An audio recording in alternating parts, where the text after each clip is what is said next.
Miguel Ángel Gaztelurrutia, gara Gipuzkoako botikarien elkargoko lehendakaria, eta ezker eskubi ere, herriko bi farmazietako arduradunak edo ordezkariak, uste jarrian ezagunak, Tomas Iturralde eta Laida Amenabar. Gaurko agerraldi honetan, Gipuzkoako botikarien elkargoak eta Usurbilgo Udala sinatu berri dugun hitzarmena aurkeztera gatoz, eta funtsean hitzarmen honen helburua da botiken tratamenduak jarraitzeko zailtasunak dituzten herritarrei laguntzea. Hori da helburua, badakigulako pertsona asko zailtasunak dituztela botikak, tratamenduak behar bezala egiteko eta pauta horiek modu egokian jarraitzeko. Batzuk izan daiteke bere kabuz moldatzeko zailtasunak dituztelako edo bestelako arrazoiengatik. Eta beraz, programa honen helburua da botika horiek erabiltzen irakastea, pautak ondo jarraitzen dituztela kontrolatzea eta nolabait muga edo zailtasun horien aurren farmazilarien laguntza izatea. Eta programa honetan ere, herriko bi farmaziek bat egin dute eta dudik gabe hori bada garrantzitsua eta azpimarratzekoa. Esan behar da berez programa ez dela berria, lehen ere martxan zegoen eta gainera orain aipatzen genuen ere modu pribatuan ere herritarrek eskatu dezaketen programa badela, baina kasu honetan egiten dena da onuradunen aukerak zabaldu.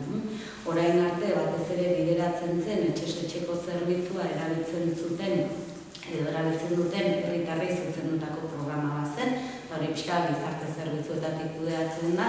Orain egin dena da programaren onuradunak izan daitezken herritarrak zabaldu. Eta etxez-etxeko zerbitzua jasotzen duten herritarrez gain, ere prestazio ekonomiko baten bidez zaintzaren jasotzen ari diren herritarrak edo bestelako gizarte zerbitzuetako zerbitzu batzuk jasotzen ari diren herritarrak ere dira programa honen onuradunak. Eta beraz, bada hori zabaltzeak azkenean onura handiagoa da. Izan ere, programa hau bada borondatezkoa, esan nahi dut, gizarte zerbitzuetatik, esango zaie, ikuste bat eman duten beharra, erabiltzaileen arabera, on egingo liokela gixametako programa baten parte hartzea, animatuko dituzte parte hartzera, baina esan bezala programa honetan parte hartzea edo ez, borondatezkoa noski, eta bada ere doakoa. Esan duan bezala, elkargotik eta farmaziek eskaintzen dutelako zerbitzu hori modu pribatuan, kasu honetan, lankidetza hitzarmen honek ahalbidetzen duena da programa hau doakoa izatea eta ez ere oso bideratua eta zentratua gure gizarte zerbitzuetako erabiltzaileei begira.